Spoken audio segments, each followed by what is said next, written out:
Here's Through a Scottish Prism, the programme that is unapologetically pro-Scottish independence and anti-Westminster rule. Everything we say here is viewed through a Scottish prism. Brought to you by Barhead Boy. Hi folks, and welcome back to Through a Scottish Prism midweek shows. It's been a while since we've had these. We were busy with all sorts of other things, but it's great to get back to them. Things are happening that we feel that we should get involved in. I mean, it's a fact we're all striving towards independence, but we want to know what's that world like that we're going to go into. The geopolitics is every bit as important as the internal politics. And I know a lot of you have missed us doing this, but we have been busy with other things, as you know. And I'm delighted because we haven't spoken to our good friend over there in Ireland, Finbar Marky, for a long, long time. Welcome back, Finbar. Lovely to see you. Great to get back chatting with you guys. There's been a lot happening over I think it must be a year, if not more. It is about a year, yeah. Yeah, it has indeed. Most of it quite depressing. We'll try to pull out some positives today, but unfortunately, they're few and far between, I think. Yeah, but here's the thing, folks, is that, as you know, whether it be about Scottish independence or the economy or anything else, your media doesn't serve you well. They're not a fourth estate. They're more like a fifth column. And they lie to you. And the worst thing, I believe, is they don't tell you the truth. It's not that they lie, but they just don't tell the truth. And they put a slant on it. And we're trying to sort of, if you like, balance that. Now, one of the things you're being told is that Ukraine is on the verge of victory, that the Russians are using microchips out of the fridges and the washing machines, that they only have shovels, that their economy is about to collapse, that everything is great. And just throw a few more pure Ukrainians into the meat grinder, and the West will prevail. Because let's be clear, this was a war that was started by the West, by NATO and America. And we'll come into that in a minute. But if I could start, gentlemen, as a small video I'd like to play of the great Professor John Mearsheimer, who's sort of talking about the up-to-date position in the Ukraine just now. That Ukraine has a huge problem with draft dodgers. The number he uses is 2 million draft dodgers. And they have a huge AWOL problem. This is people up on the front lines deserting to the rear. And there they estimate the number is 200,000. When you hear those numbers of draft dodgers and you hear those numbers for AWOL soldiers, and then you think about the fact that the Ukrainians are outnumbered. And then when you throw in the AWOL problem, the draft dodging problem, you see that just in terms of manpower up on the front line, the Ukrainians are really in deep trouble. Now, to take this a step further, there's no question that Russia has a formidable industrial base. But the fact is, not only does Ukraine not have a formidable industrial base that can pump out weapons, the Europeans and the United States do not have formidable industrial bases that can produce lots of weaponries that can match with the Russians. So this is one of the reasons that the Ukrainian forces have been outnumbered, not only in terms of manpower, but in terms of weaponry. Just think about it. The Russians have ballistic missiles, cruise missiles, smart bombs, and drones, and the Ukrainians basically have drones. So what you see when you think about the air war is that there is a massive imbalance in the capabilities of the two sides. To add to that, there is no question that the Russians have done a huge amount of damage inside of Ukraine. With all that weaponry that they have, that's hardly surprising. Why does anybody think that hitting Russia with drones alone is going to cause the Russians to throw up their hands and surrender? They surely understand that every month they lose more territory. And they surely understand that the Russians become more aggressive in the air campaign as every month goes on. So I think in a very important way, he has an incentive to settle this one before the situation gets worse.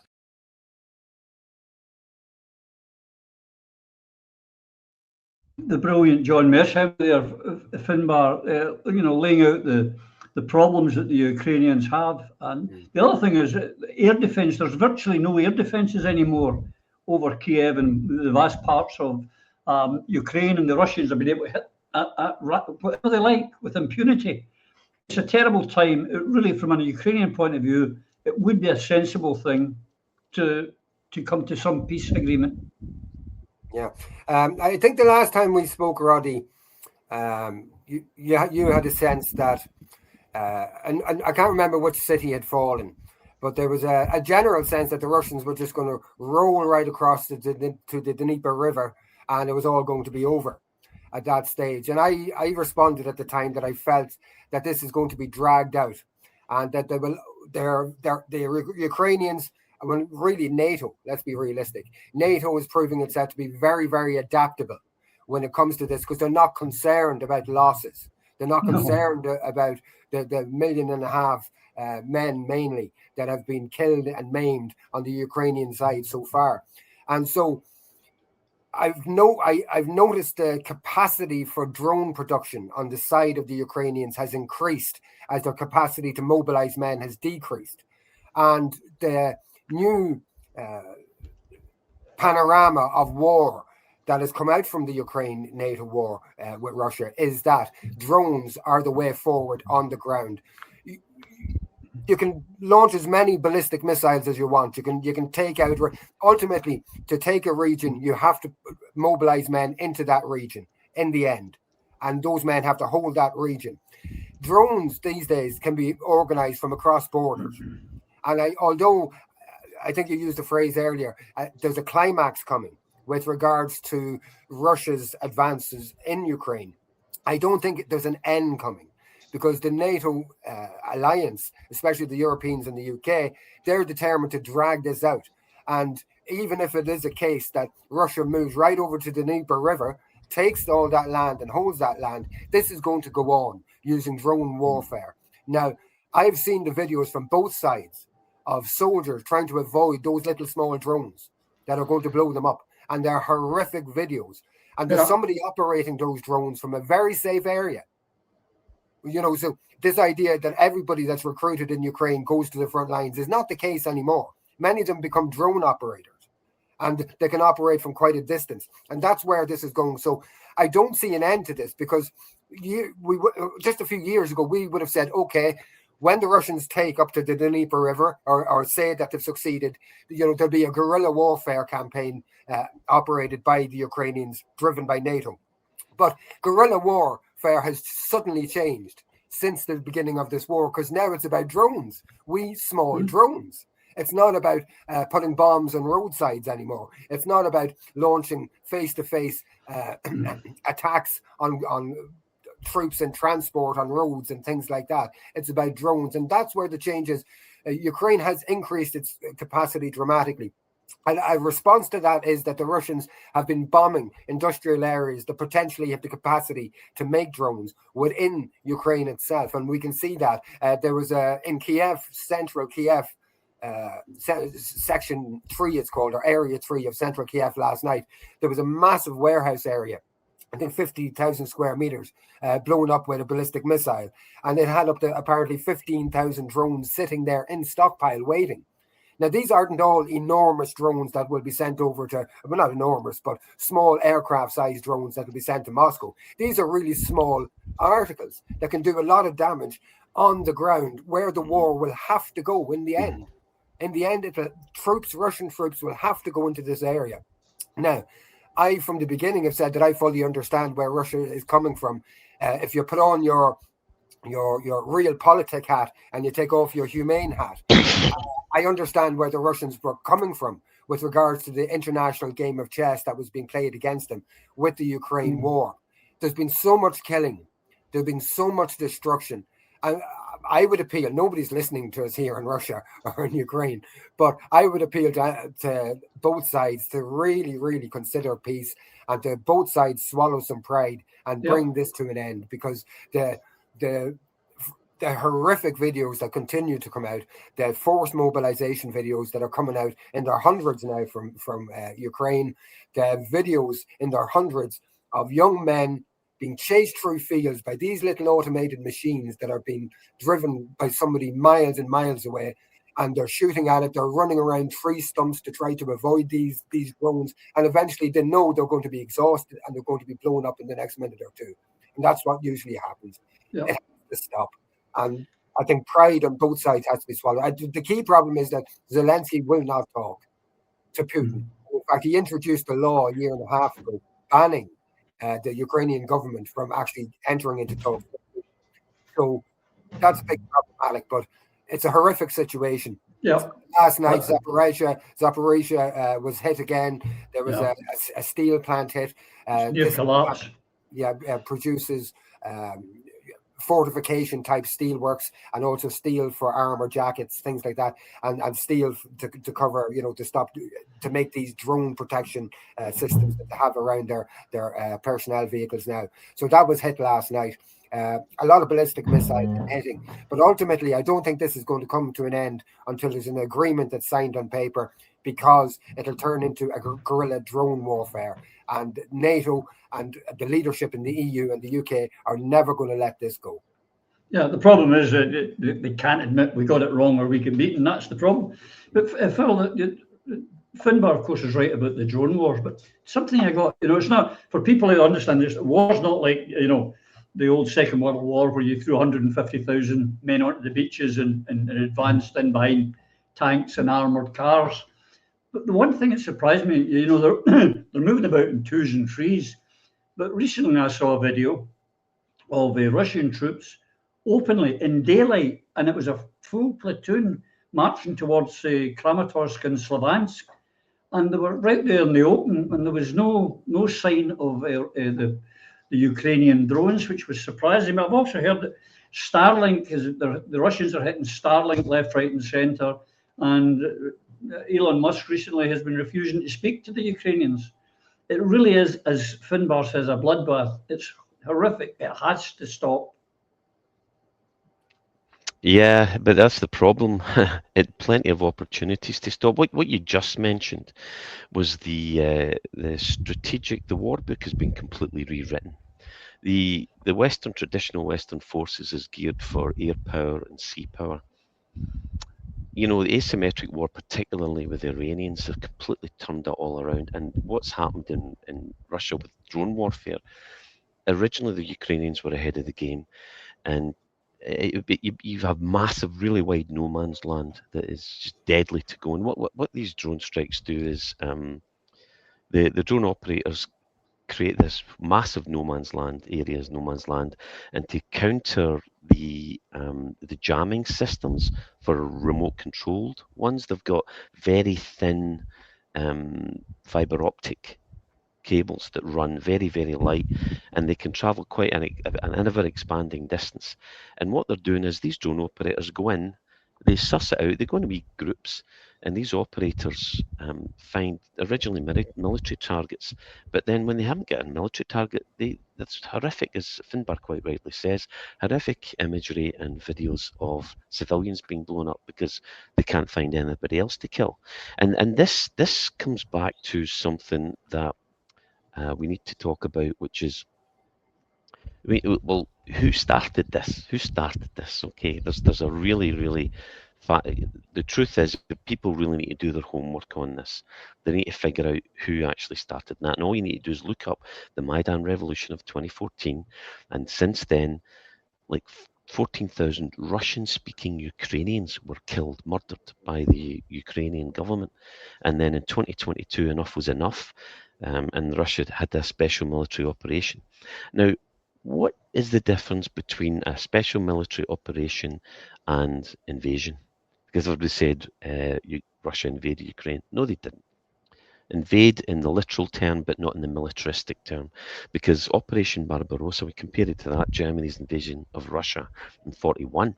The Axis powers amassed something like, it's about just about 3,000 kilometre. Yeah, 3,000 kilometre front line from the Baltic to the Black Sea. It was 3.8 million personnel, 600,000 motorised vehicles, and 600 to 700,000 transport horses. That is an invading army. And when you look at when Russia says it's a special military operation, believe it, because the Russia special military operation was over 2,300 kilometers long, okay? And it used 150 to 190,000 men. Okay, that is not an army of occupation. So that's and this goes back. Here's the first thing that I really wanted to say is we often promote other truth speakers on this, and we're very cautious. We call everyone a truth speaker. We call ourselves truth speakers, but we're very cautious to try and check our sources, and also caveat that with we don't try to use truth as a weapon. We just try to use it to inform people. We're not trying to hurt anyone with this. We're just trying to challenge people to think for themselves. So when we go look at the list of sources that we've got, and I've chucked at my webpage, well, there it is. Thanks, Techie, for chucking on. And these are people that you'll recognise: the Duran, Judge and Freedom, Grey Zone, with some phenomenal people there. Mearsheimer, you talked about, Professor Morandi, Michael Hudson on economics, Scott Ritter, Douglas McGregor, Danny Hyfe on podcast, Jeffrey Sachs, Larry Johnson. The list goes on. And Finbar Marky, there you are. You're in there too, Finbar. And Finbar Marky, we chucked him on at the end because absolutely quite right. That's how it should work. But when you look at this, we know who started the war. It was the West.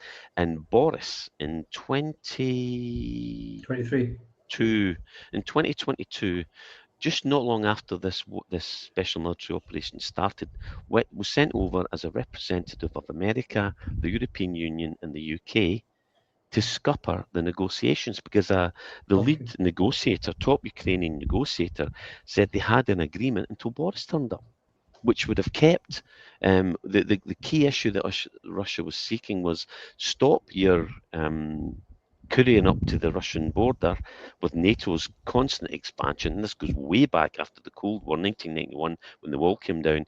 Germany guaranteed, I believe, that, and said that there would be no incursion further east into the old Warsaw Pact countries. Year after year, and massive steps, that the encroachment was continuous, and that is the lie that we've been told, that this is Russia's fault. This is Russia protecting Russia's and looking for peace. They don't want to rule the Western Ukrainians. The Western Ukrainians go back, and if you want to know how much they're hated, the Poles hate the Western Ukrainians because, and the Russians do, even though they're their Slavic brothers who are also Orthodox Christians. This goes back to Stepan Banderas. Read your history, folks. Understand who these people are that are primarily in the West. They promote fascism. 100,000 of them volunteered when the Nazis Germans invaded, to man the death camps. And there's unbroken links to like the likes of Tornado and a few other of the battalions and this is why you got all this Nazi insignia in these individuals. The industrial base we talked about, 100% Finbar. The industrial base, these were pretty evenly matched when this conflict started, and then it was turned into a war by the West, where we will fight the Russians to weaken them, primarily to promote Western hegemony and to continue the Western countries' dominance over world economy, which is failing and doomed to fail. We know that. When we started this, we expected to fight the Russians to weaken them to the last Ukrainian. It's not we're not sending forces. There's no boots on the ground, but we'll sell them weapons or send them weapons. And the other thing, because it was the most corrupt country in Europe, 1/3 of all this money that we send in funds ends up in the front line. Most of it's stolen, quite often by the Ukrainians themselves. That's why the 2 million that aren't turning up. There's a lot of decent folk, a lot of decent Ukrainians. They fought bravely. They're courageous. They're fierce warriors, but they're led by donkeys. And it's the corrupt. Zelensky is corrupt. He, as you know, was an actor who was sponsored by the West to go in to do this and to take power. And the first of his stolen couple of 100 million appear in the Pandora Papers, which are the sister papers to the famous Panama Papers. So this is another fine mess you have gotten us into, Mr. Western Hegemony. Yeah, it is a bit of a mess. I mean, there's been recently, it's now become landlocked, Finbar, Ukraine. The Russians have got the Black Sea. There's been nothing in or out since the 22nd of July in and out of Odessa. And there is massive forces surrounding Odessa, and it's as if they're ready to make a move, which, of course, another thing, ladies and gentlemen, Odessa was founded by Catherine the Great. It is a Russian city and part of Russia. And when they join that up, Transnistria, which is another Russian enclave at the side of Moldova, that then links it all up. Ukraine then becomes completely landlocked. At the moment, I mean, their economy is already shattered. Well, this is the things that the Western media are not telling you. It's putting terrible strain on the people of Ukraine. And as you know, Finbar, I was shouting back in 22 about let's stop this now today, first day, let's have a negotiated peace, which makes you, of course, pro-Putin. Same as if you say stop the war in Gaza, you're an anti-Semite. But it has to, this blockade, people are going to start, they're bombing power stations and everything now, and the winter will be with us soon. The Ukrainian people are suffering terribly. It has to stop. Yeah. An example of that blockade was in the last 24 hours, there were reports coming out that a cargo ship carrying weapons from Turkey, missiles from Turkey to Ukraine with the sanction of the United States was hit in the last 24 hours. When you consider some of the most significant waterways in Western Asia and Eastern Europe are closed to traffic, it's just phenomenal that the state that the planet and the world is in, and it's getting worse by the day. Again, a lot of standard humanitarian goods, foodstuffs, sanitation items, they are transported usually into Ukraine via Odessa and ports like Odessa. So that's shut down. And the capacity of the railways at the moment in Ukraine is very limited because the sub-electricity stations were some of the primary targets for the Russians, because the railway was the principal means of transporting large military tech around the country for a period of time. And that's been shut down as well. So you've got some bright bridges that have been damaged over the war, roadways that have been damaged. So just the transportation system itself.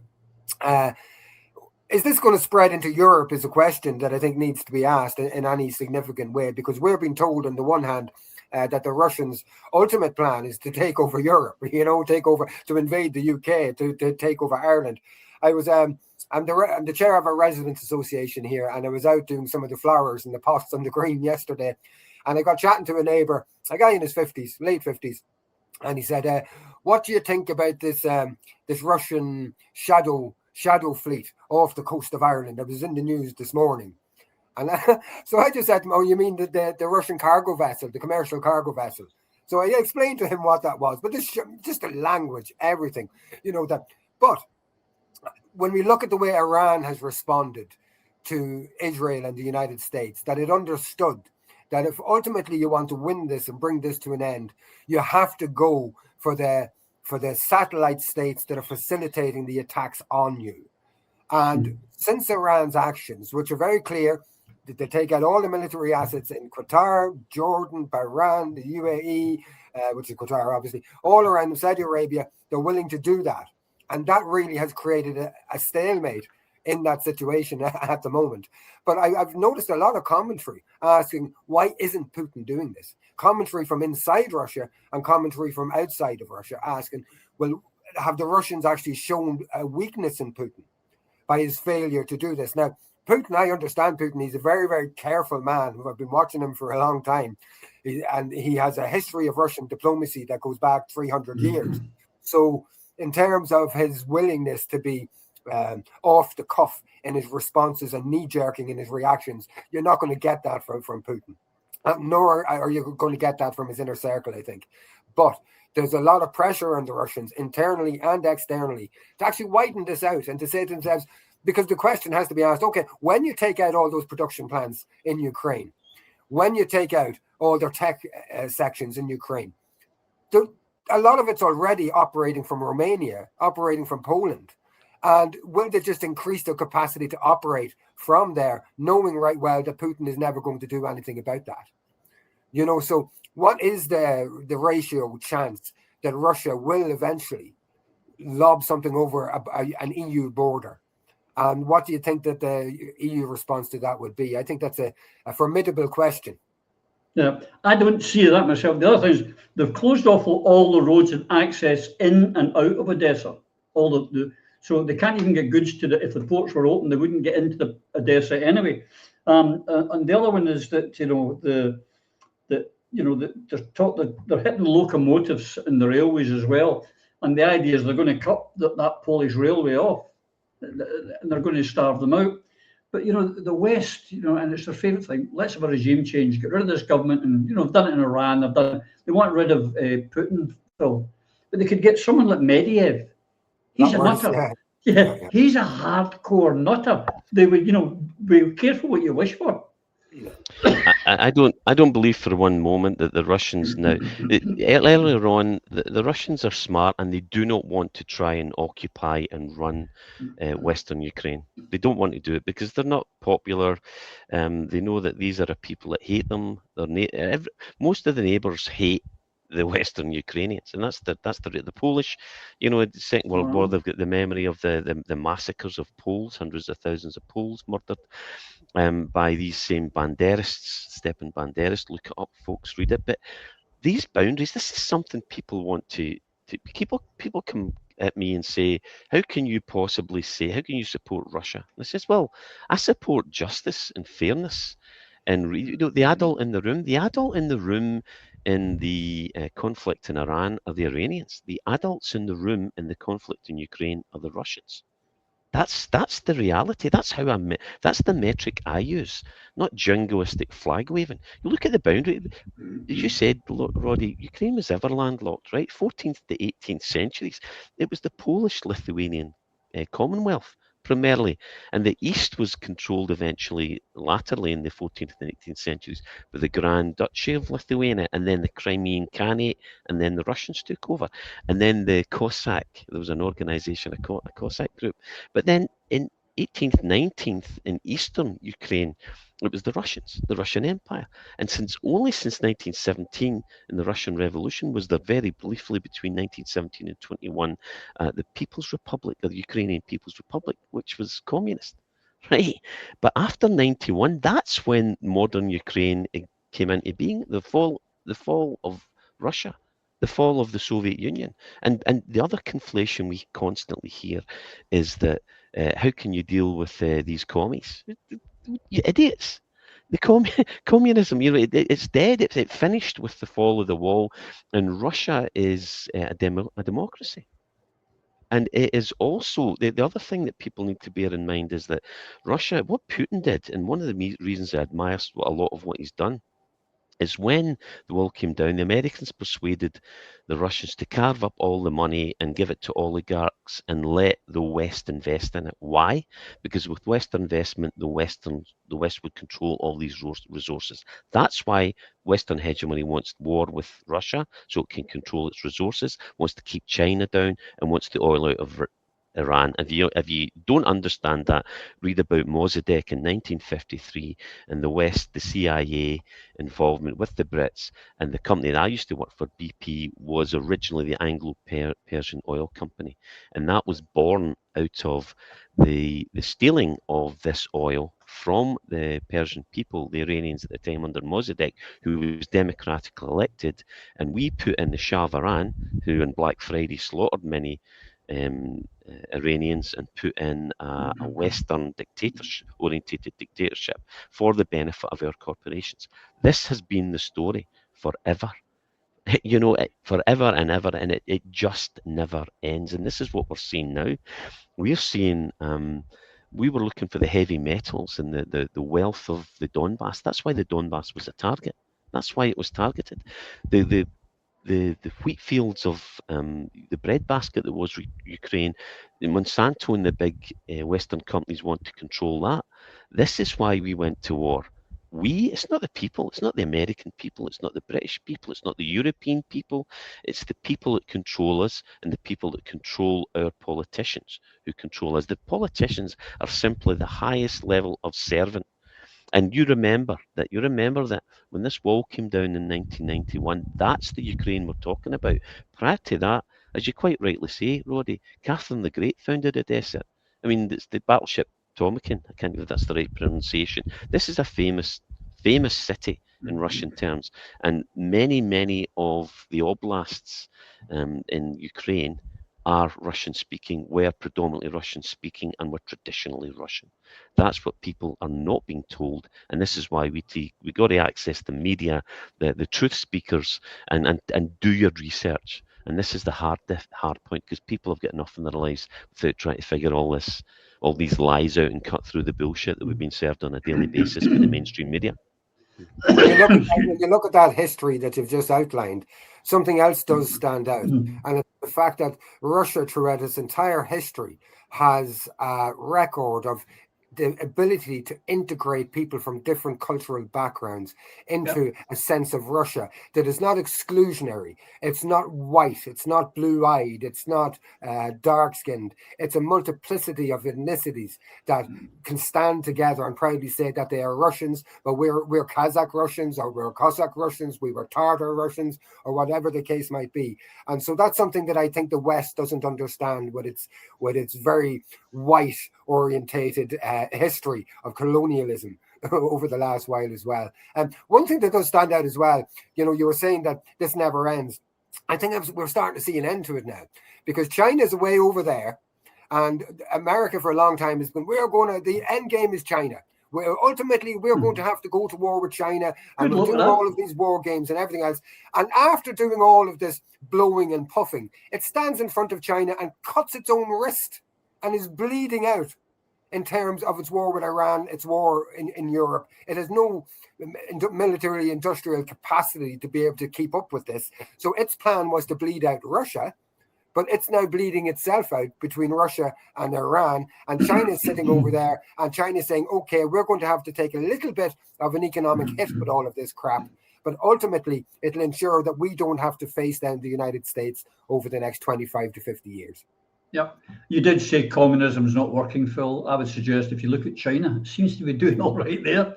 They're doing okay. The possibility of one of the things that I've heard, I don't know about you, Finbar, if you've been following this, but the thing that there could be, for the first time since the Second World War, there could be a sea invasion rather, and from the Black Sea into Odessa, that the special forces of the Russians could go in to take it that way. Have you heard anything on that? I didn't hear any, but just on saying that sea landings are always, at least what we've been told and what I've learned about sea landings from history class onwards and reading and things like that, they can be very difficult things to do. There's a lot of fortifications in that area and right along that coast. But that's why they're battering it with it. That's why they're absolutely, thumping Odessa just now. Yeah, but from my point of view, I just have this sense that Putin has always been very cognizant and aware of the loss of life. I think he is ultimately a humanitarian, but also how that will impact the audience at home. And usually those type of assaults by sea onto land can be very, very difficult. Not saying it's not going to happen.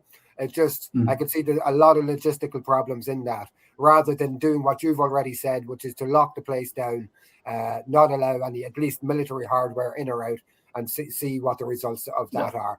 But again, you can't really identify what is and what is not military hardware when it's in the back of a truck. So it will mean stopping probably all goods going into Odessa, and then that is a war crime, and we have humanitarian issues with that.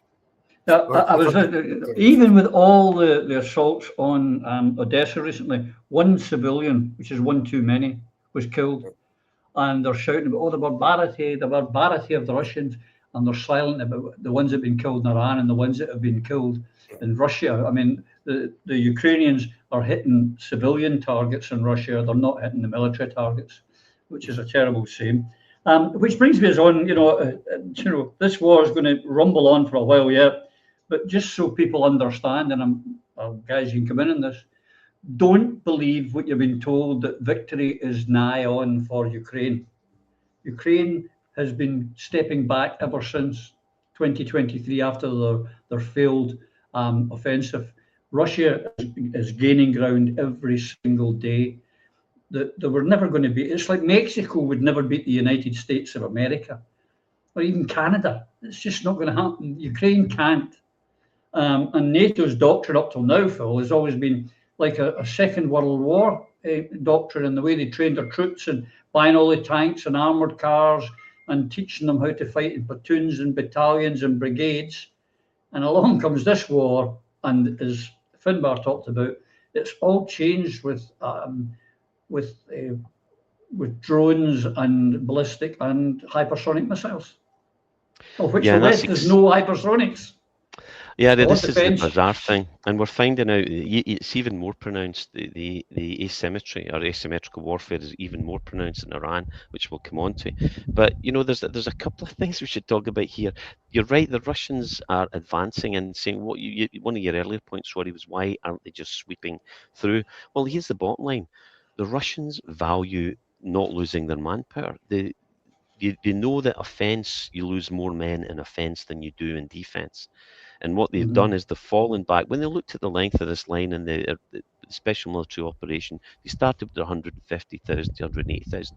They've now got millions at their disposal. The last thing they're going to do is do what the old Soviet Union used to do and put. Remember, and this happened with Napoleon, and this happened in the Second World War under Operation Barbarossa.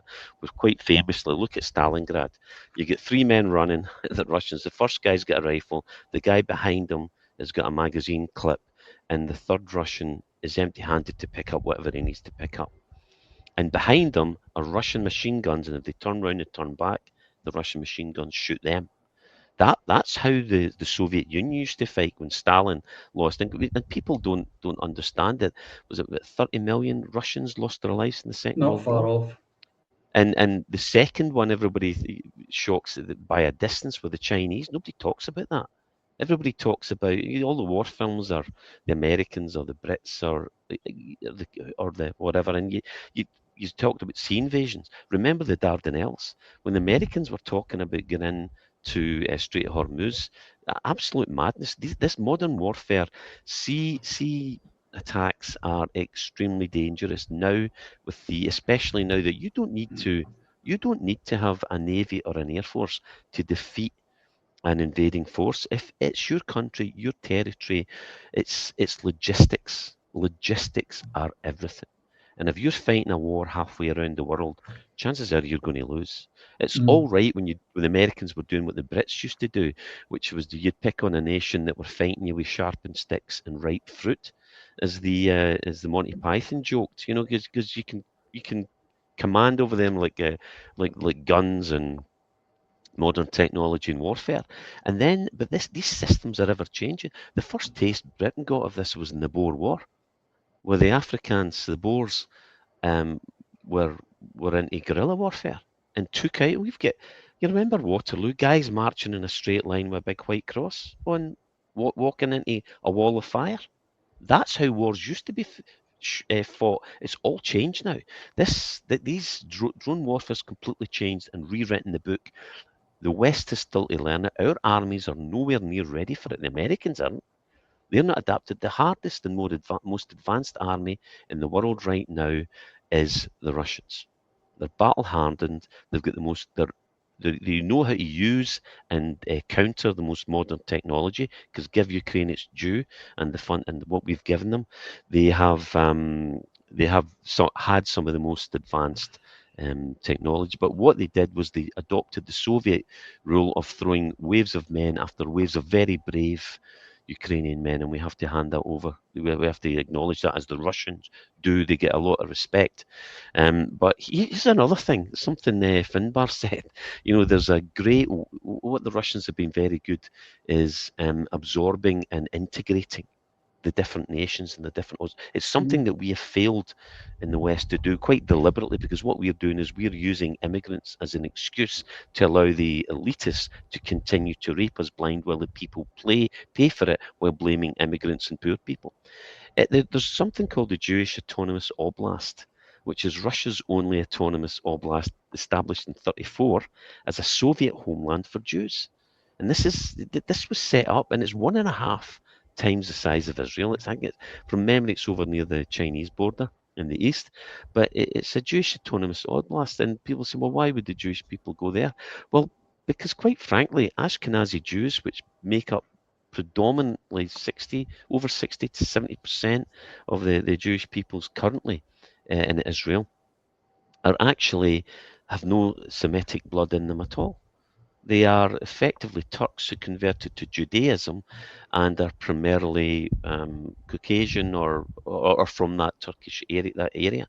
So, you know, the capital is Birobidzhan, if that's the, and it's about 36,000. I just checked it out, 36,000 square kilometers. And you know, that this was all set up with this in mind for integration, unification, and being brothers under communism. That was the whole idea. Now, for me, it went tits up. And if you want to understand that, read, please, if you haven't read it, the Gulag Archipelago, which was a big part in the downfall of communism. For me, I'm a socialist in the old sense, but I am a capitalist as well and marry both. But communism for me has been tried and tested. Um, I think that overall, when I consider what is happening in Russia just now, they are very much, as I said, the adults in the room. They are behaving in a way when the sabers are rattled by the West, by individuals who we don't have the manpower, we don't have the resources or the manpower to defeat Russia or come even close to it. We don't have the manpower to challenge them. Our military industrial complex is more about making money off weapons sales, which are high, and not investing in our own military. That will change. NATO is a dead duck. It's finished. The Americans are walking away from it. And the article which was there if one NATO member is attacked, there is now no promise. Americans have withdrawn from their promise to protect NATO allies if Russia attacks. And Russia will only attack if provoked. And they don't want to attack. They do not want this. And people need to stop believing what you're fed while you're eating your cornflakes or while you're eating your dinner with your TV dinner, watching the crap we're fed down. As my Latin teacher called it, the TV is the fool's lantern, and woe betide you if you believe what you're told on that. Can I just make one further point about a historical factor that I think contributes to Russia's resilience and military resilience in particular, is the fact that Russia has historically been on its knees on numerous occasions and has come up off its knees to be the successor. Western countries haven't really had that experience. And because of that, the Western countries lack a particular type of resilience that's necessary when you're facing down what is the hegemons of the world, the United States and its satellite states. So that's another historical factor that I think contributes ultimately to Russia's resilience, the fact that it has been on its knees before and it's stood up and it's won. Yeah, the other thing is we see these videos all the time. In Ukraine, they're dragging them off the streets, literally naked, throwing them into vans and making them to try and make up the numbers. There is no shortage of manpower for the Russians. That's just a fact. They don't have a manpower shortage. So it's the most important thing is not to believe the lies you're getting told. I mean, as far as I'm concerned, neither Russia nor Iran nor North Korea or China are my enemy. You know, they're just not. And in fact, speaking as a Scotsman and an Irishman and here as Scots and Irish, we've only ever had one country that's been invading us, and it wasn't the Chinese, and it wasn't the Russians, and it wasn't the Iranians, and it wasn't the North Koreans. I'm sure you can work it out, folks. But it was skinny men with no chins. Yeah, exactly. Skinny white men with no chins from England. Chinless wonders. And that's the problem. It's imperialism. And I think taking it back, the Western world, if they could now, would never have started or provoked this Ukrainian war, Finbar. Because we've got the same going on now in we're facing, the West is facing defeat. Whether it's in the next week, month, or year, I don't know. But they're facing defeat in Ukraine, no matter what they throw at it. And they're not, no matter what the results, it's the old, the same's happening in Iran as is happening. They keep doing the same things over and over again, expecting different results. It's not going to happen. And in Iran, we've now got a war that was started that for 40 years, Netanyahu tried to get someone stupid enough, a president stupid enough, to go to war with Iran, and he had to wait until Trump came in to find someone stupid enough. And that's what's happened. And they're now in a stalemate. And recently, I don't know if you've seen this, but the Iranians have come out recently and said they're refusing to negotiate with Trump. They'll wait till 2029, they said, if they have to. And they'll just, because they know they can't be defeated. They might not be able to beat America, but they're not going to get defeated, Finbar. Yeah, I think by saying they're going to wait till 2029, that is in itself an unfair further threat from Iran, because and it's an economic threat ultimately. For sure. Will we have to wait until 2029? Will Trump be gone before that in some way if the economy goes the way all the indicators suggest? I'm very surprised, and I think we're all surprised that our petrol and diesel prices, our plastic-based prices, our chip-based prices haven't gone much higher than we expected them to. But what we are learning is that there's a new type of manipulation of the markets and of pricing. So it turns out that AI does most of the share trading around the world at the moment, including stocks in petroleum, future purchases, petroleum, diesel, petroleum-based industry products, things like that. So AI is doing that. And AI is literally reading the Western news, and it's making its decisions based on the Western news, which is why Trump is coming out every second day making statements that the war is nearly over. That's why it's happening. And that's why Trump has a new offer now out to traders. It's supposed to be to the general public, but to traders, I believe it's been directed to, that if you pay X amount of $1,000, you will get the news, his statements, 10 seconds quicker than the rest of the world, or X amount of seconds quicker. Now, why would people care about getting something X amount of seconds quicker? The only people that would care is the people who run the AI networks that purchase and trade in stocks and shares, because the split second is really important when you're buying or selling and trading on the market. So ultimately, two things are happening. They're leaking out their petroleum and their diesel and their gas reserves. They're using up all of their reserves. And secondly, they're manipulating the new AI stock trading systems. And that's why our prices. But ultimately, that game comes to an end. And when it comes to an end, it won't be a protracted end. It's going to be a sudden crash. And that's what's coming. There's talk at the moment that Trump is doing everything to get out of this situation at the moment. He wants to announce a victory, but at the same time, he needs to get his ass out of this situation. This is what we're being told through the media. I'm not sure whether to believe it or not. We know that the Americans are still building up in the area from a military point of view. So they could still be planning something quite extreme. But ultimately, when Iran says we're going to wait to 2029, what they're saying is you can't wait till 2029. We know the economic situation. We know what your cards are in your hand, because there's a mirror behind you, and everything that you do, we're watching. So it's a very strange situation. Ultimately, we're going to pay for it. That's who's going to pay for this ultimately, because other people might be saying, well, if the guys that are making profits on oil and gas, they're not losing. They're just putting the price up and getting the same profits. That's why they put the prices up, So they're ultimately not losing. Some might argue that they're benefiting from it in some ways. For sure. Because their stocks now have a much higher value, and they have to do a lot less work for it in many respects to get that value, So it's a messy situation. But talking of the stocks, sorry to interrupt you, Finn, but talking of the stock, we've been using a lot of the petroleum reserves. They are rapidly, going away. They've been used up. And when that goes, the price is going to rocket. Yeah. And I think actually when it comes to that, there was a petroleum trader analyst, maybe about a month and a half ago, 2 months ago, I saw an interview with him, and he was talking about the fact that the petroleum reserves will probably be empty now, only for the pipe capacity that exists in the United States. There's only a certain amount can be pumped on a daily basis.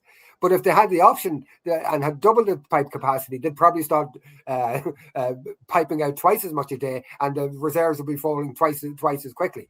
So there is a piping capacity issue within the United States as well, and how much reserves they can even release on a daily and a weekly basis, But that's going to come. It's gone below 300 million barrels, I think, over the last 48 hours.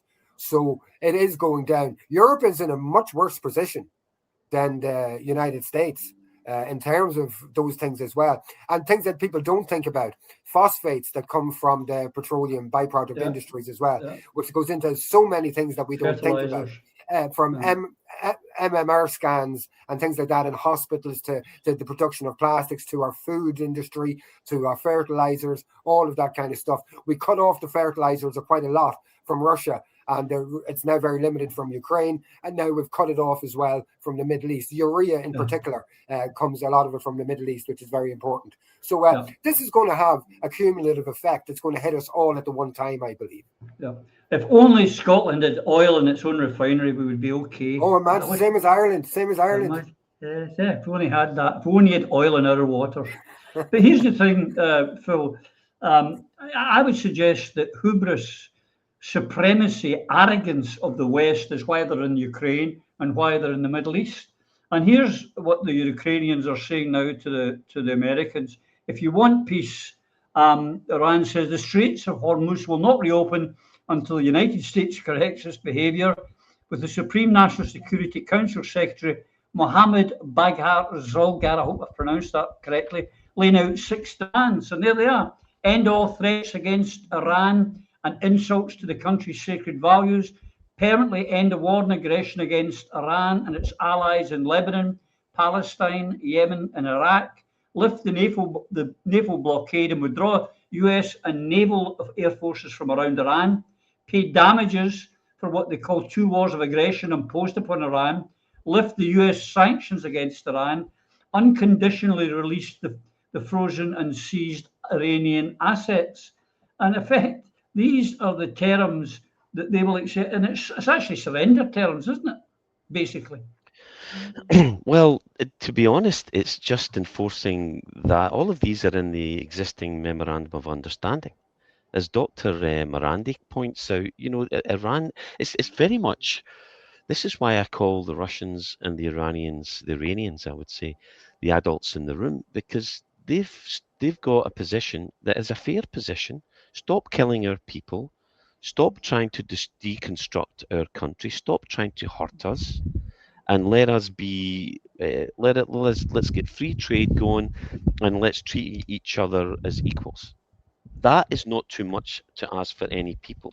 That is why I am minded to sit with these guys now. Do I agree with everything that happens in Iran or Russia?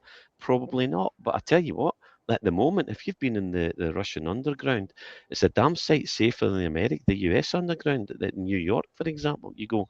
So what we're talking about here is we need to understand these 2 critical bottlenecks. Straits of Hormuz between Iran and Yemen, that's been well pronounced, that's been well explained to people, but it is the access to the Persian Gulf, and where we think is about, I think before it there was about 20 million barrels per day went through the Straits of Hormuz, right? 20 million barrels per day. So that's why that is so important for energy around the world. But then the Bab al-Mandab Strait, which is between Yemen and Eritrea, and it's the narrowing, same as the Straits of Hormuz, but the flip side, between Yemen, which is in the Arabian Peninsula, and hence the Saudis are fighting them, and it's the narrowing just at the entrance between Eritrea and Yemen, where the Houthis, who have not been beaten by the Americans, the Israelis, and the Saudis, I mean, this is it. The Americans, the Israelis, the Saudis think they can beat China when they clearly won't. They haven't even tried, but they've tried it economically. They cannot beat Iran. They cannot beat Russia. And they failed there. Failed war. This is a failed war. Both these wars are failed. They can't even beat the Houthis. They failed to defeat the Houthis. And why? Because again, logistics, again, asymmetric warfare. You're overstretching. These are 2 of the critical jugulars of the world economy. The Bab el-Mandeb in particular. Now from the last figures I checked, there was only about 5.4 million barrels per day going through the Bab el-Mandeb, but that's just energy. Bear in mind, the Bab el-Mandeb Strait takes you into the Red Sea and up to the Panama Canal, which is the short route from Asia to Europe. And that by far... Suez Canal, you mean? The Suez Canal. Sorry, yeah. Did I say Panama? Did I? Okay. Yeah. Suez. Yeah, the Suez Canal is exactly what we're looking at. That is absolutely critical to the world economy, far more than just energy. I mean, the amount of I can't remember off the top of my head, but the percentage of goods that goes through there is astronomical, because you save a fortune on, instead of going round the Africa and all the way up back in through the Med, or into Northern Europe, you save an absolute fortune in just in time and in fuel, and it's definitely one of the chokeholds that these guys have. And this is the thing, this is the leverage that. But and bear this also in mind. Before America, and let's be Israel, before Israel attacked Iran, and bear in mind why the Americans' excuse admitted by, I can't remember the senator or member, the member of Trump's staff that admitted this. He says the reason we have attacked Iran is because Israel were going to do so anyway, so we thought, well, we might as well too. Hey, really? That's what you're doing, and then why aren't we talking about APAC? Why aren't we talking about Friends of Israel in the UK? Why is this rogue state that's committing a genocide in Gaza trying to implement the Greater Israel Plan? And understand, Benjamin Netanyahu, that's not his original name. Benjamin Netanyahu was born in Poland. He's Ashkenazi. He's Polish. Miliowski, I think was his Yeah, name, there you wasn't go. it? And it's like it's what this. So why is America? And it's basically and Zionist. And one thing I will never allow, because I've got good friends, and when you look at some of the great heroes of the revolutions around the world who were Jewish or and fought for human rights, and you see it all. There's so many great heroes right now. Norman Finkelstein is one of mine, and there's Jeffrey a Sachs. huge. Jeffrey Sachs is another Yeah, one. and you can go on to look at the Grey Zone with Max Blumenthal, and then you Yeah. go on to look at the huge list of Jewish people that fought against apartheid in South Africa. They never Jewish people allow that anyone. historically were against Israel. Einstein, Hannah Exactly. Arendt, so there's so many people that we look up to, Nobel Prize winners, top philosophers, Jewish, that actually escaped from Germany in one way or another in the 30s, who were totally against the establishment of the Israeli state. Absolutely. Because they understand, sorry, Roddy, to finish, they understand the difference between Zionism and Judaism. Yeah. And they will never, and I love the courage that they have to stand up. Check Norman Finkelstein on Crocodile Tears on YouTube. The guy is an absolute hero, and we should never allow individuals to conflate all Judaism with the antics of a rogue fascist state that is Israel. Can I just make one quick point about the Red Sea blockade with the Yemeni Houthis or Ansar Allah?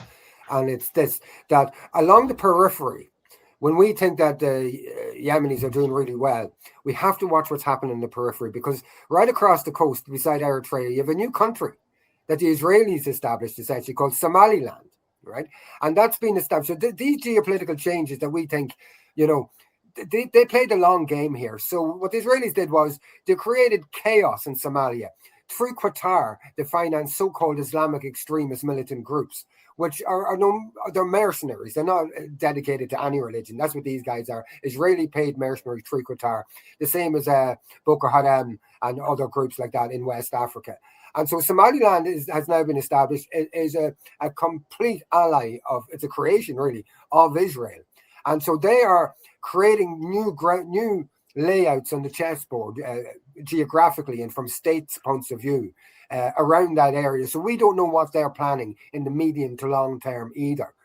So although the Ansar Allah appear, the Houthis as some call them, appear to be having success right now, overnight a button can be pressed with these plans. We saw what happened in Syria, which literally was an overnight thing almost, where a button was pressed. These mercenaries were poured into a country. A democratic government was collapsed. And now we have head choppers running the country and visiting the West on a regular basis, chief head choppers. So although it looks like they're doing well, the same with Iran. My concern about Iran, I'd be more concerned about a nuclear problem developing with the Israeli-American-Iran conflict than I would with the NATO-Russia conflict at the moment, because ultimately the Israelis are nutcases.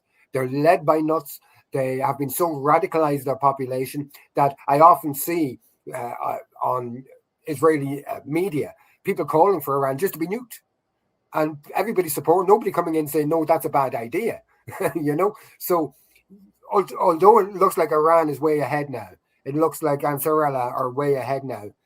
Overnight, buttons of extremism can be pressed, and we don't know what can be happening tomorrow, and that's always a worry. Yeah, I think the Chinese have warned the Israelis if they use a nuclear weapon, their country won't exist anymore. But they're And it crazy. could, The Israelis well, have. they are crazy. But another thing, talking on the streets of Hormuz and the Red Sea, the Russians this week announced the opening of a new waterway through the Arctic for China to get to Europe and to get to Russia. And it's also, and that means the Russians are going to be controlling that particular choke point. So the West is getting called. Can I ask you, Phil, do you think that this, what's happening in Iran, could be America's Suez moment?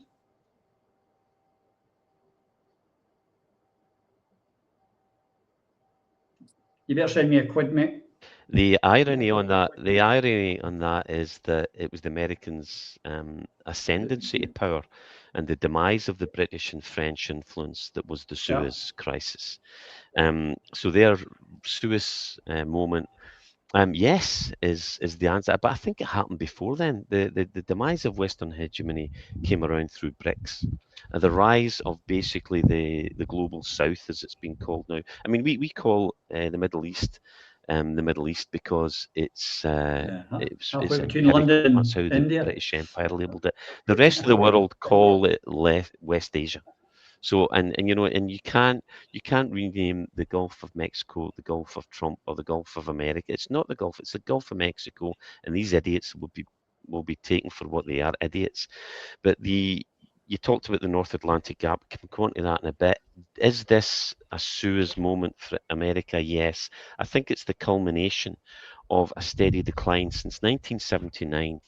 America created one of the greatest economies and one of the greatest cultures on earth. Whether like it or lump it, that's the reality as far as I see it, looking at it objectively. But since 1979, the average American's has been in decline. But it was so rich, it's taken so long to fall, and it's so far to fall that it's now that we are seeing 650,000 Americans per year going bankrupt through medical bills. You're getting crack cocaine. You're getting no-go areas, tented jungles where cocaine, drugs run riot, street gangs, gated communities. The American civilization is declining, sadly, because we helped the Scots, the Irish, and the English help build that, invented the country basically, and sadly it's all gone to pot. But I It's think the imperialism culmination that's of finished them the both. rise of BRICS. Correct, but it's imperialism, and this is the thing. This is something I think I invented it. I don't remember anybody else saying it. I used to say when people talk about the great days of the British Empire, and now, the rise and fall of the Roman Empire. It happened to Britain, and what happened to Britain is now echoed in what's happened to America. It is in demise. I don't think this is a watershed moment. I think this is just an inevitable overstretch. When you overstretch, as America did, has done in Iran, has done in Ukraine, has done when it used to push its power through sea and air power. That is no longer the case. The carriers can't come close because of asymmetric warfare now. The development of missiles and drones. That is the new defense. But Israel doesn't. Iran doesn't need nuclear weapons. It can take out pretty much anything with the high-speed missiles they have now, and the Russians in particular. They don't need nuclear weapons, but they've got the biggest stockpile in the world. So America is just, it's the end of the empire. Do the American people deserve it? No more than the British people deserved the fall of the British Empire. Bear in mind, this British Empire, this Great Britain that everybody talks about and waxed lyrical around, our forefathers went up the chimneys, down the pit, worked the dark satanic mill, and went over the top in their hundreds of thousands. There was no great in Britain when we were, where our ancestors were going. My, my, my, my dad was born in the slap-ups in a very poor part of Coatbridge, the slum area of Coatbridge. My mum was born in a town head, a council estate in the north of Coatbridge, and both my grandmothers were in service in big houses. Just remember that. You don't have to go very far back to understand that we, the people, are the ones that are getting shafted here. The great in Britain has served. I mean, I think it was the Industrial Revolution. Before the Industrial Revolution, there was no tax for these people. They just made money on the back of the poor peasants. You know, the evolution now that we face, we are now seeing this great American empire, and it was, credit where it's due, it was a great empire, but who really benefited? Up till 79, the American people were benefiting. It was the great place to go. My parents thought about it because it was the land of milk and honey where opportunity was rewarded. No long now you've got school shootings and the price that your inflation is outstripping your pay. As I said, since 1979, it's gotten poorer in America, and it's the same in Britain. You look at the cost of living in the UK, and you look at who's making the money. What's happening is the elites are asset stripping the West. That's what's happening. Our deindustrialization under Thatcher and Reagan has That's what started the is whole now thing. That's what started it.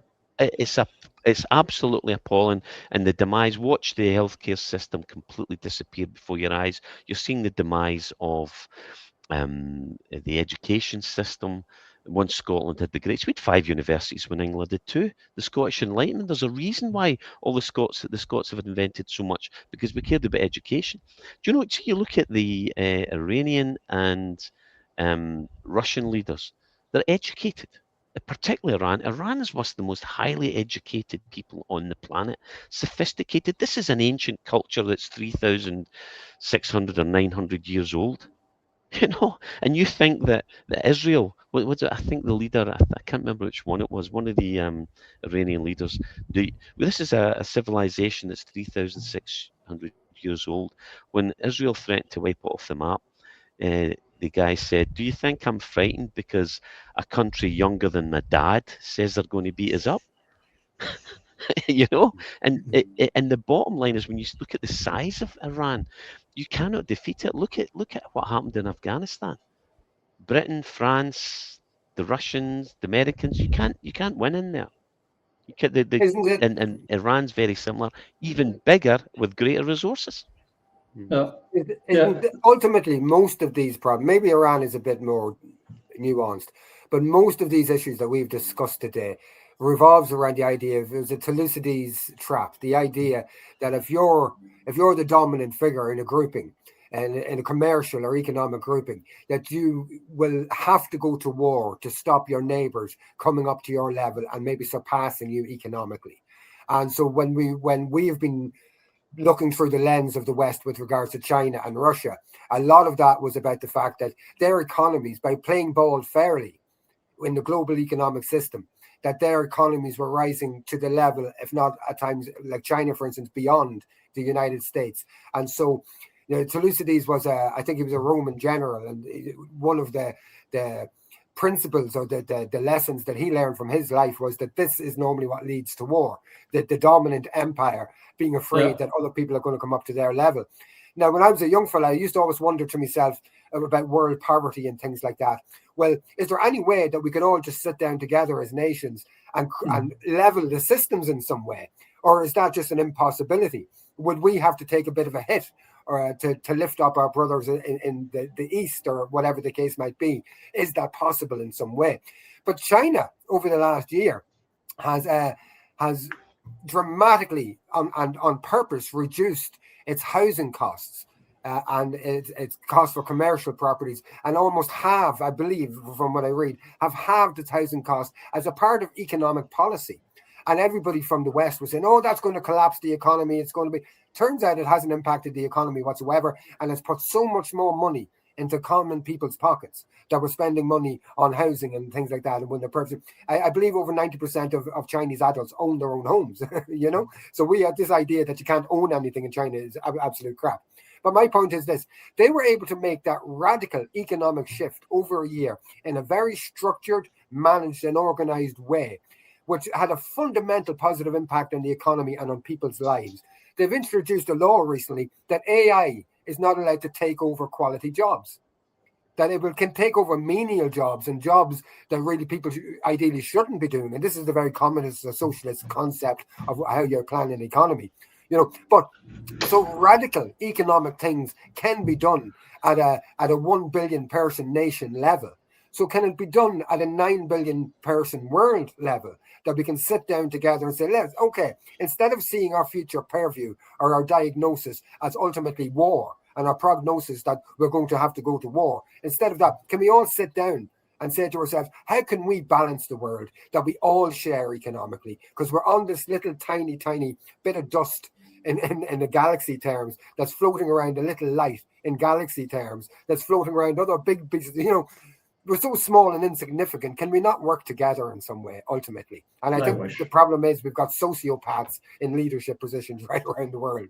Correct. The one thing, just finishing off, is that the empire, when the British Empire was going, it was the wealthy and the landed gentry. It wasn't the ordinary people who benefited in any way, shape, or form. Same as they say, oh, you Scots joined in the empire and you were involved in slavery. Some people were. The vast majority did not benefit from the empire. The same with the American empire. The vast majority of Americans have not, had great time. It's the oligarchs, the huge corporations, the 1%, the elite. That's who are benefiting. That's who's causing these wars, folks. Now, I'm not on anyone's side. I'm my whole life, I've been a peacenik. I don't believe in wars. They don't.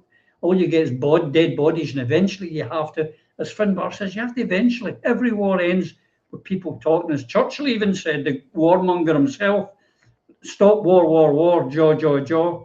And that's what we need to do. We need to stop the senseless killing, because our politicians are too proud to say, we got it wrong, we're beaten, let's accept it. Gentlemen, you want to say, you're on mute, Phil, do you want to say something before we go? Yeah, just one last comment on what you were saying, because it struck a chord, and what, especially what Finbar and yourselves have just said. The reality that people need to face up to is out there. The truth is out there, Twilight Zone. But you need to go and find it. You're not getting it in mainstream media, and there's a lot of false bullshit on the social media as well. But the reality is that Iran versus Israel and its allies are in very, very different conditions. Listen to Professor Morandi, right? He was when he was outside, he was showing the mountains behind Tehran. There was snow on it recently. There might still be snow, I'm not sure, because these are high mountains. But there's certainly, one point is there's therefore fresh water and rivers. It's a mountainous, very mountainous region, okay? Contrast that with Israel and the Gulf states, Saudi, Kuwait, UAE, and Qatar, dependent entirely upon for the recent civil. Bear in mind, this is the classic joke. You jump off the camel, jump into a Ferrari, because it's all oil-based, okay? And it's based on desalination plants, which use a huge amount of energy driven by the oil and gas, and power plants for air conditioning. Who the hell's going to live in the desert in 110 degrees without air conditioning? These modern cities are entirely dependent upon these plants, and they're all on the sea. They need a lot of water.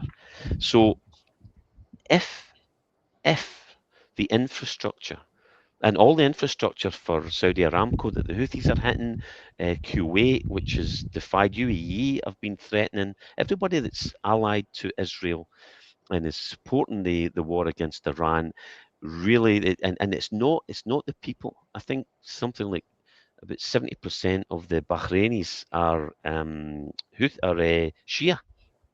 It's it's these kingdoms that were kings that were put in place by the Brits and then now serve the Americans, that are trying to keep their control over the people.